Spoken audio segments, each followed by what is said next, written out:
Le Padre Pio, Notre-Dame de Fatima et le coronavirus. Chers amis fidèles du Padre Pio, bonjour, mon nom est Jean Goyard et vous assistez au programme Sur les pas du Padre Pio. Nous nous retrouvons une fois de plus avec joie autour du Padre Pio, même si un petit virus de 50 millièmes de millimètre ébranle la planète entière. D'abord, vous les premiers visiteurs de ce programme, vous pouvez ci-dessous vous abonner gratuitement. Je vous invite à cliquer sur le bouton s'abonner et sur la clochette qui apparaît aussitôt quand vous cliquez dessus. Et vous serez tenu au courant de nos nouvelles vidéos. Et puis à vous tous, je donne rendez-vous sur notre site saintpadrepio.fr. Vous y verrez d'autres vidéos et vous trouverez une page que je vous recommande spécialement, celle du groupe des protégés du Padre Pio. Pourquoi ?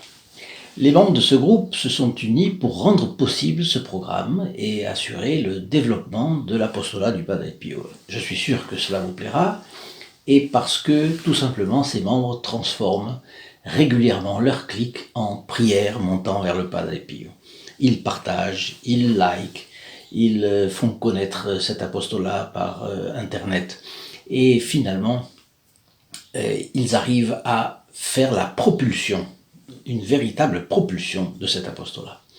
D'ailleurs, dans ces moments d'inquiétude et parfois de préoccupation, c'est une manière de lutter contre l'oisiveté et l'angoisse qui étouffent nos semblables. Vous savez ce que font dans ces moments de confinement, ce que font nos concitoyens, c'est en général se mettre devant la télévision, absorber toutes les nouvelles qui sont à 80 ou 90% sur le coronavirus, et ils absorbent avec la panique, la véritable panique qui est propagée par les médias. Donc, c'est faire le contraire de beaucoup de nos contemporains, s'occuper du Padre Pio et garder de la distance avec les nouvelles. Donc, vous avez un ordinateur, évidemment, vous pouvez faire beaucoup avec. Beaucoup de gens font des choses pas tellement recommandables, ni avouables, avec, puisque l'immoralité, vous le savez, est présente sur Internet. Mais faisons reculer le laïcisme et multiplions les occasions de faire connaître le Padre Pio, ce sera bien employer notre temps. Donc je vous donne vraiment rendez-vous sur ce site saintpadrepio.fr dans le bas de la description de cette vidéo, et vous verrez dans la description, vous verrez qu'il y a des choses intéressantes. Vous pouvez visionner des vidéos que vous ne connaissez pas encore, vous pouvez surtout commander jusqu'à 3 estampes du Padre Pio, c'est-à-dire cette estampe qui a été placée lors de sa canonisation par le pape dehors à la vue de tout le monde. Vous savez, on met toujours une grande effigie du saint qu'on canonise. Eh bien là, ça a été exactement cette estampe que nous vous proposons de recevoir gratuitement. Il suffit de vous inscrire sur la page destinée à cet effet dans la description de la vidéo, dans le lien, dans la page où cela est proposé. Et vous pouvez en recevoir pour vous, vous pouvez en recevoir pour quelqu'un de votre entourage. Et puis ici, vous voyez qu'il y a beaucoup de gens qui pourraient le recevoir avec profit. Ce sera gratuit pour eux, mais il suffit que vous leur communiquiez nos coordonnées et leur recommandiez de se le procurer. Voilà. Alors, je voulais revenir un instant sur les 4 conseils spirituels que le Padre Pio donnait. Vous vous en rappelez à ses fils spirituels, ses enfants spirituels. Le premier, c'était en tout dire au bon Dieu que votre volonté soit faite, ce qui est reprendre tout simplement ce que notre Seigneur Jésus-Christ nous a demandé. Et là, c'est une consigne, c'est beaucoup plus fort qu'une consigne comme celle que nous recevons aujourd'hui des autorités sanitaires, à juste titre d'ailleurs. Mais il faut que votre volonté soit faite sur la terre comme au ciel. Voilà, dans le Notre Père, nous appliquons que votre volonté soit faite. À chaque instant, que ça nous plaise pas, on l'offre. Deuxièmement, offrir à Dieu chacune de nos attitudes et de ce qui nous arrive. Par exemple, évidemment, quand il nous arrive de bonnes choses, c'est plus facile. Le Padre Pio disait que les maladies physiques et spirituelles sont les offrandes les plus précieuses que nous pouvons faire à Dieu. Pourquoi? Parce qu'on ne choisit pas, on subit. Mais il y a deux manières de subir. Il y a la manière résignée et au fond, on sait qu'on offre cela pour la réparation de nos péchés et pour gagner des grâces pour les autres, grâce à la communion des saints, vous le savez. Et donc, il faut être résigné et y mettre toute la charité dont nous sommes capables. Troisième conseil, ne pas s'angoisser. Le temps qu'on passe en étant angoissé est une perte de temps, disait le Padre Pio. C'est une perte de temps, mais en plus, c'est nuisible à la santé physique et spirituelle. Donc, c'est à bannir absolument. Et aujourd'hui, je vous parlais tout à l'heure de la télévision, la grande cause d'angoisse, en ce moment même, eh bien, c'est la télé. Bien entendu, c'est la télé. Elle propage l'angoisse à chaque instant avec toute cette affaire de coronavirus. Et ça vous fait oublier la confiance en notre Seigneur, Jésus-Christ, et cela nous détourne du Padre Pio. Donc, pour appliquer le conseil du Padre Pio de ne pas s'angoisser, si la télévision est pour vous, chacun voit pour soi-même, évidemment, mais si c'est une occasion d'angoisse, eh bien, il vaut mieux couper la télévision. Le quatrième conseil du Padre Pio, c'était aspirer du fond du cœur à la récompense du ciel. Et il avait parfaitement raison, nous sommes très attachés aux choses de ce monde. Il disait que toutes les choses mondaines nous déviaient du ciel. Et si on s'attachait à penser beaucoup plus au ciel et à la récompense qui nous attend là-haut, eh bien, les choses seraient beaucoup plus faciles. Alors, vous vous rappelez certainement ce que nous avons appris dans le dialogue entre le Padre Pio et le Père Amort, n'est-ce pas? Le Père Gabriel Amort, qui était-il? C'était le fameux prêtre exorciste de Rome, nommé par le cardinal Poletti. Il était de 38 ans, plus jeune que le Padre Pio. Le Padre Pio est mort en 1968, lui en septembre 2016, donc 48 ans après. Donc finalement, il avait 38 ans de moins et il est mort 48 ans après, c'est simple, il a vécu 10 ans de plus que le Padre Pio. Donc nous sommes en 2020, il est mort il y a 4 ans, voyez. Alors de son vivant, il avait été très proche du Padre Pio. Et il avait recueilli de nombreuses confidences du Padre Pio, notamment celle-ci, que le Padre Pio savait depuis 1913, ce que Notre-Dame de Fatima a révélé 4 ans plus tard, 1917, aux 3 petits bergers de la Cova dei à Fatima. Et dans ce que la Sainte Vierge lui avait révélé, qu'est-ce qui causait au Padre Pio le plus de préoccupation, le plus de tristesse, et auprès de quoi les épidémies, les guerres, les famines ou les tremblements de terre étaient peu de choses.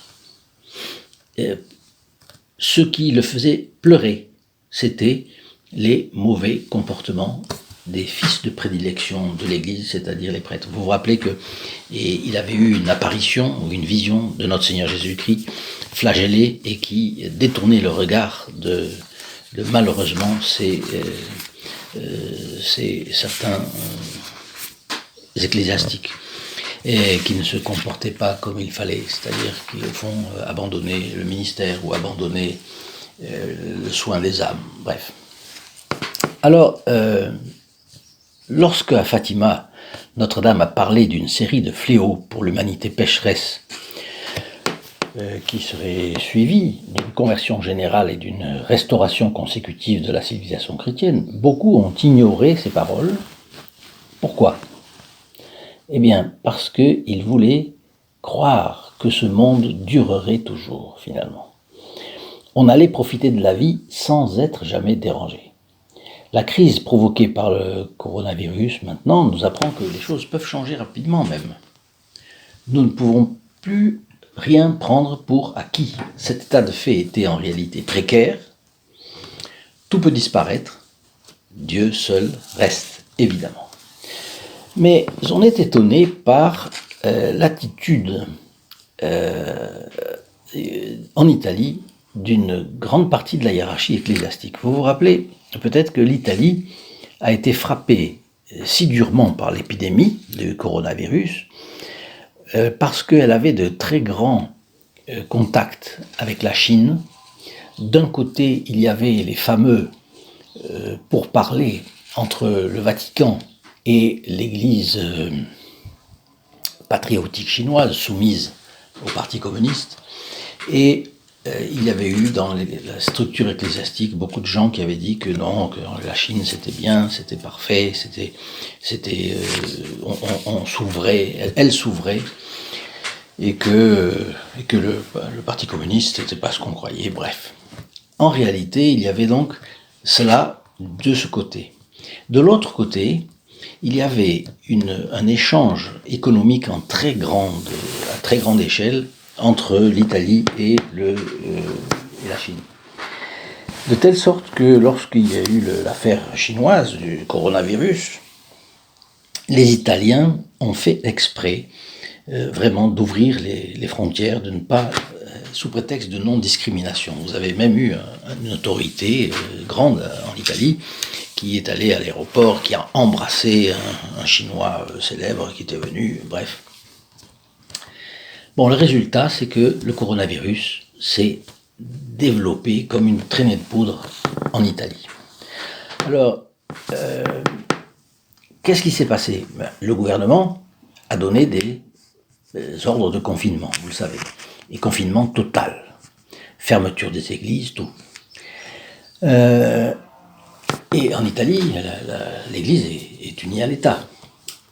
Et ce qu'il y a de curieux, c'est que la hiérarchie ecclésiastique a cédé aux besoins, aux consignes du gouvernement. La situation se répète avec quelques différences dans les autres pays de l'Europe latine. Il y a eu des consignes de la part, semble-t-il, des représentants des États, etc. Mais ce qui a étonné, même plus qu'étonné, c'est la rapidité et l'ardeur avec laquelle les évêques ont appliqué les dispositions sanitaires en les anticipant, en les durcissant, en les exagérant même, de manière tout à fait unilatérale. Et cela, ça soulève des questions. C'est ce que je voulais partager avec vous. Bon, en parlant de partager, je vous demande, si vous aimez cette vidéo, partagez-la. Partagez-la à vos réseaux sociaux, à vos amis. Deuxièmement, en bas, vous avez les commentaires. Si vous n'êtes pas d'accord, mettez vos commentaires. Je suis tout à fait ouvert. Je lirai tout. Et s'il y a quelque chose qui n'est pas correct, si j'ai exagéré quelque chose, vraiment, dites-le, ça m'intéresse, ça m'intéressera dans la mesure du possible. Je lirai absolument tous vos commentaires. Ça m'intéressera beaucoup de voir ce que vous pensez de ça, parce que ce que je vois, c'est que énormément, sur Internet on le voit d'ailleurs, énormément de gens aimeraient pouvoir aller à la messe, ne serait-ce que ça. Alors, je sais bien qu'on va dire, oh, la contagion, oui, on va en parler. Mais, ce qu'il y a, c'est qu'en 2000 ans d'histoire, l'Église a été confrontée à de très nombreuses situations d'épidémie. Au point, vous le savez, que dans les rogations, les processions qu'on faisait chaque année, on demandait à Dieu de nous délivrer, de délivrer l'Église, c'est l'Église qui paraît, des pestes, des famines et des guerres. C'était les trois choses, qui sont d'ailleurs liées, parce que quand il y a une guerre, il y a souvent la famine après, ou du moins des restrictions colossales, et la conséquence, les gens sont affaiblis, et après viennent les pestes. C'est arrivé comme ça avec la guerre de 100 ans, au milieu du XIVe siècle, c'est arrivé au XVe, il y a eu des résurgences de peste, au XVIe, au XVIIe, au XVIIIe, il y a, vous le savez, la grande peste de Marseille en 1720. Bon, invariablement, l'épouse du Christ a réagi avec un esprit surnaturel, restant proche des fidèles, les encourageant à la prière et à la pénitence, multipliant les occasions de recevoir les sacrements, etc. Alors, comme ça, on se souvient des exemples des grands saints comme Saint Charles Borromée, qui est revenu de l'endroit où il était, à Lodi, en Italie. il est revenu à Milan, une capitale provinciale importante en Italie, vous le savez, industrieuse, et les autorités civiles prenaient leurs jambes à leur cou. Lui, il est revenu. Et il a été la présence de l'Église. Il était cardinal. Il y a eu Saint Louis de Gonzague, le grand exemple de chasteté. Le jésuite Saint Louis de Gonzague, jeune, qui a choisi de rester avec les malades au collège romain et qui, ainsi, a payé de sa vie son geste héroïque. Bien. Quoi qu'il en soit, la note prédominante de l'Église pendant les épisodes de peste était précisément d'adapter son action dans le sens d'intensifier le soin des âmes. On sait que c'est grâce à la messe que se réalise la promesse de notre Seigneur Jésus-Christ, je serai avec vous jusqu'à la fin des siècles. Et pourtant, en raison des décisions de la hiérarchie ecclésiastique, il n'y a plus de messe en présence de fidèles. Plus d'adoration du très saint sacrement, plus de communion donc, plus de funérailles dans de nombreux pays, plus de processions, plus d'adoration, ni louange, ni supplique, ni remerciement public envers le Créateur. Vous voyez, c'est ça qui est vraiment préoccupant. On a toujours vu cardinaux, évêques, prêtres multiplier les exercices de piété dans des cas de peste, de prêcher le pardon des fautes, ouvrir le chemin de la miséricorde aux pécheurs, confesser, porter la communion aux malades, administrer les moribonds. Voyez. En réalité, tout un filon d'hommes séparés du commun des mortels pour faire descendre le corps et le sang du Christ sur l'autel et pardonner les péchés, conscients du pouvoir extraordinaire que leur a confié le Christ, œuvrer sans relâche pour ouvrir les portes du ciel au plus grand nombre possible de gens, parcourant, on le voit avec la peste de Marseille par exemple, parcourant leur contrée à la recherche des brebis égarées. On a toujours vu les religieuses, meilleures infirmières du monde. Je ne veux pas dire que les autres ne sont pas bonnes, mais c'était classique. D'ailleurs, c'est elles qui ont été les premières dans l'histoire. Mais elles avaient l'amour de Dieu, donc le sacrifice planté dans leur âme. On a vu les religieuses, donc meilleures infirmières du monde, présentes sur les champs de bataille, à genoux dans la neige, dans la poussière, dans le froid, dans le vent, pour assister les malades, les blessés, les mourants. On a vu les religieux dans les rues des villes martyrisées par les pestes, je pense à Marseille, en 1720, au mépris de la contagion pour eux, et sachant parfaitement que loin de propager la contagion, ils propageaient l'amour du Christ, la charité, rallumaient l'espérance, faisaient renaître la foi, et se transformaient même en fossoyeurs quand, impressionnés par l'idée que la contagion pouvait à chaque instant leur sauter dessus, les gens se terraient chez eux, paralysés par la panique. Paralysés par la panique, un peu comme aujourd'hui, n'est-ce pas? Donc, depuis notre Seigneur Jésus-Christ, je crois que c'est la première fois dans l'histoire où la plupart des ecclésiastiques, et sur toute la planète, attention, sur toute la planète, il n'y a plus de messe publique. C'est impressionnant.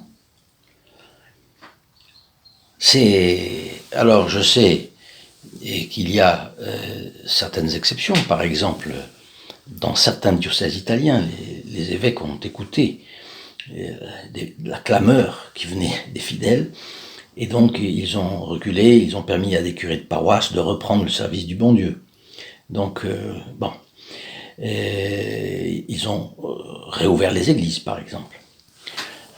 Mais attention, les églises paroissiales seulement, pas toutes les églises. En Espagne, il y a eu une dizaine de diocèses et qui ont dit qu'ils ouvraient les églises et qu'ils diraient la messe pour un petit nombre de fidèles. Ensuite, en Argentine, alors là c'est différent. En Argentine, où le peuple est très pratiquant, très catholique, qu'est-ce qui s'est passé? Les évêques ont autorisé, les seuls autorisés à circuler sont les prêtres, comme les pompiers, comme les policiers, comme les ambulanciers et les médecins, les prêtres circulent partout pour venir en aide aux malades et aux moribonds. C'est une chose délicieuse de voir que ça s'est passé comme ça en Argentine. Mais vous voyez, ailleurs, en Italie, en Espagne, en France, mais c'est un désastre. Finalement, on laisse les fidèles abandonnés, sans le soutien spirituel, sans les messes, sans la communion. Si la norme sanitaire est de garder une distance d'1,5 mètre à 2 mètres entre chaque personne, et de ne pas se toucher, de ne pas s'embrasser, pourquoi ne pas célébrer les messes avec les fidèles éparpillés dans les églises? C'est ce qui a été proposé par certains et qui a été appliqué au début, à un moment. On multipliait les messes pour permettre aux fidèles de se répartir tout au long de la journée. Et ça, pour un cas de force majeure, les prêtres peuvent dire les messes, 10 messes, 15 messes en cas de peste. C'est aucun problème, il y a suffisamment de prêtres comme ça dans les grandes villes, par exemple. Ne pourrions-nous pas assister à des messes aussi sur la place publique, avec les fidèles tranquillement disposés à l'extérieur, moyennant les distances de sécurité nécessaires? Rien de ça ne semble avoir été pris en considération. On laisse les fidèles sans les sacrements, alors que ceux-ci en ont le plus besoin. Pour ma part, je ne comprends pas pourquoi le culte et les prières sont interdits, s'ils sont célébrés en toute sécurité. Peut-être les décideurs ne discernent pas le sens particulier de la messe pour les croyants, dont, vous savez, les anciens martyrs, nos martyrs, disaient « Sine Dominicum non possumus », c'est-à-dire « Nous ne pouvons pas vivre sans célébrer le jour du Seigneur ». Et cette fois-ci, c'est l'Église qui cède le terrain, comme le souligne un article sur le blog du vaticaniste fameux Marco Tossati. Marco Tossati qui était un ami, il est plus jeune, il doit avoir une 60aine d'années, et il était un ami du père Amorth, dont je vous parlais il y a 5 minutes. Eh bien, voilà ce que dans son blog il est écrit, un article, les limitations du culte que les événements changeants de l'histoire ont imposées dans certaines circonstances historiques aux chrétiens ont toujours été subies par l'Église sous la forme de la persécution et du martyre, mais n'ont jamais été délibérément choisies avec un esprit relativiste ou conformiste. En termes simples, disons, ce que faisaient les ennemis de l'Église, aujourd'hui, une grande partie des ecclésiastiques le font. Hélas. Alors on ne peut évidemment pas exiger de César qu'il comprenne les raisons de Dieu. Oui. Mais le droit des fidèles est d'entendre de la part des évêques les raisons supérieures de Dieu, au lieu de s'incliner servilement devant César. Laissant de côté la question de savoir si cette pandémie peut ou non être interprétée comme une divine punition pour la corruption générale des mœurs,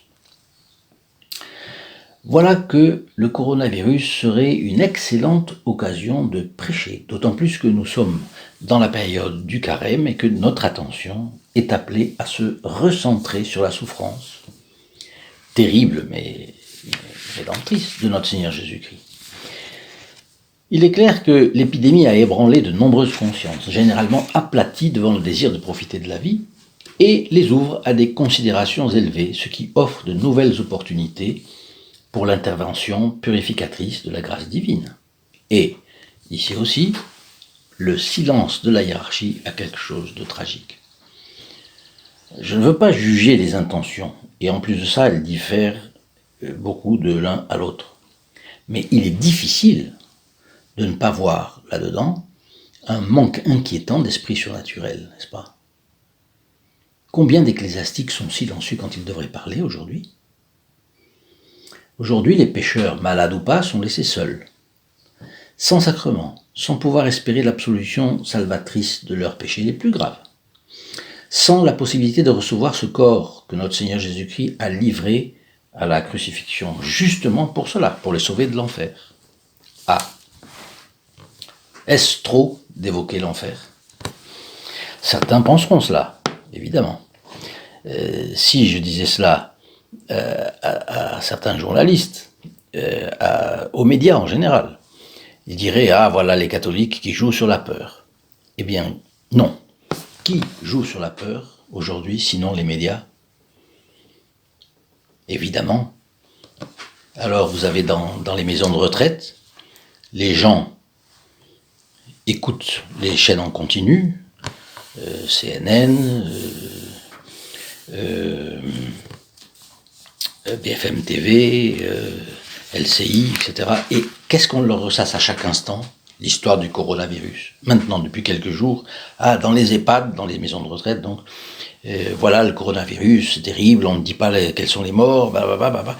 Bon, on fait tout pour angoisser, et ils savent très bien que dans les maisons de retraite, on regarde ces chaînes en continu. Voyons, ils le savent très très bien. Moi j'en connais, donc je sais ce que c'est. Eh bien, voilà, on joue sur la peur, et on ne se préoccupe absolument pas de l'âme de ceux qui regardent. Il y a ceux qui ne sont pas concernés et qui restent angoissés, et il y a ceux qui sont concernés qui le sont encore plus. Ça va provoquer de plus de morts encore dans les EHPAD, c'est forcé ça. Donc, qui joue sur la peur? Ce sont les médias. Et aujourd'hui, je dirais dans un objectif qui n'est pas révélé. Je me demande exactement quel est cet objectif. Donc, est-ce trop d'évoquer l'enfer? Notre-Dame n'a-t-elle pas montré l'enfer au petit voyant de Fatima, qui avait 7, 9 et 10 ans? Eh oui, vous savez que Notre-Dame de Fatima a délivré un message d'avertissement, évidemment, de tragédie, donc, et d'espérance. Le message de Fatima est avant tout un message d'espérance, puisqu'elle promet à la fin « Mon cœur immaculé triomphera ». Comme il triomphe dans le ciel, c'est ici-bas qu'il va triompher. Et c'est pour nos jours maintenant, parce qu'on y est vraiment. On est dans une situation inédite en 2000 ans d'histoire. Alors, qu'est-ce qu'elle montre? Elle montre l'enfer, de manière à ce qu'ils en parlent, et ils en ont parlé, et de façon à ce que les pécheurs pensent à l'enfer quand même. Et oui, c'est dans le catéchisme. À la mort, il y a le ciel, pour ceux qui sont purs, ou qui sont purifiés, c'est-à-dire qui en sont passés par la confession, et qui ont confessé leurs péchés, et qui n'ont aucune peine temporelle à payer ensuite, c'est-à-dire les saints, les martyrs, les vierges, les confesseurs, bien. Et puis il y a le purgatoire, bien sûr, pour ceux qui ont encore besoin d'être purifiés. Et puis il y a l'enfer, parce que les âmes sont récompensées dans l'au-delà de ce qu'elles ont fait ici-bas. Le bien est récompensé, le mal est puni. Forcément, on y arrive. C'est notre Seigneur Jésus-Christ qui le dit lui-même, puisqu'il compare il dit bien que les damnés seront dans la géhenne de feu, n'est-ce pas? C'est pas géhenne de pluie de rose, évidemment. Donc, voilà que Notre-Dame de Fatima montre l'enfer à ses petits voyants. Est-ce que sa pédagogie a été trop radicale, n'a pas été bonne, a été méchante? C'est une chose qu'on doit se poser comme question. Obligatoirement, on doit se poser cette question. Donc, voilà que c'est un message d'espérance et de tragédie. Et il y aurait grande imprudence, grande témérité à ne pas donner foi à ce message de Fatima, puisque l'Église l'a reconnu, vous le savez, que les petits bergers Jacinthe et François ont été canonisés, et donc n'ont pas menti ni affabulé, sinon ils ne seraient pas canonisés, et que les papes s'y sont rendus en grande pompe, lui donnant toute la publicité voulue. Alors, l'espérance, elle est pour ceux qui accepteront de reconnaître qu'ils se sont trompés eux-mêmes et demanderont pardon à Dieu. La tragédie, pourquoi tragédie? Parce que Notre-Dame de Fatima annonce que plusieurs nations disparaîtront. Voilà ce qui se passe. Donc, dans ces moments tragiques où nous sommes, qu'est-ce qu'il faut faire? D'abord, le conseil de notre Seigneur Jésus-Christ doit s'appliquer parfaitement. Notre Seigneur, dans l'évangile de sa passion, dit « Veillez et priez ». Donc, prier et agir. Ça va de soi, prier pour ceux avec lesquels nous avons des liens d'affection, prier pour nos familles, nos amis, prier pour ceux que nous ne connaissons pas, puisque le bon Dieu attend peut-être un sacrifice d'une personne généreuse pour en sauver quelques-uns dans ces moments, en plus. Pour les agonisants, en ce moment, il y en a qui se trouvent dans une solitude tragique, qui souffrent peut-être sans savoir pourquoi, qui sont livrés à eux-mêmes et à la pensée qu'ils vont paraître devant Dieu les mains sales ou les mains vides de mérite. C'est une chose. Deuxièmement, c'est vraiment le moment de penser à la tragédie et à l'espérance. Parce que tant qu'il y a un souffle de vie dans un pécheur, rien n'est perdu. Rien n'est perdu. Le diable n'est jamais sûr d'emporter quelqu'un. Parce que la grâce de Dieu est toute puissante. Donc, nous pensons, nous prions pour que les pécheurs puissent avoir le sacrement que seuls les prêtres peuvent conférer. Vous voyez, voilà pourquoi dans un accident mortel, le prêtre peut toujours donner l'absolution sous condition que le pécheur le veuille bien. Au cas, il ne peut pas s'exprimer. Alors prions pour que les prêtres généreux puissent distribuer aux repentis l'absolution qu'ils souhaiteraient tant recevoir et dont les circonstances les empêchent de bénéficier aujourd'hui. Et puis, agir pourquoi? Vous savez que la pensée catholique est bien plus amène, clémente, douce, bonne en un mot que la pensée protestante. Le protestantisme, en effet, prône que l'homme se sauve exclusivement par grâce, sans aucun concours de ses bonnes œuvres. Dieu sauverait ce qu'il a prédestiné, et quoi qu'il fasse, les hommes seraient ou sauvés ou damnés. Alors, insu. Pour l'Église catholique, le salut est bien sûr un don gratuit, et c'est pourquoi Dieu donne la grâce nécessaire et même surabondante à tous les hommes. Personne n'est prédestiné à la damnation. Mais Dieu exige en retour que ceux-ci répondent librement par la foi et leurs bonnes œuvres, c'est-à-dire par leur participation au salut. On se rappelle de la phrase de saint Augustin, « Dieu qui t'a créé sans toi ne te sauvera pas sans toi ».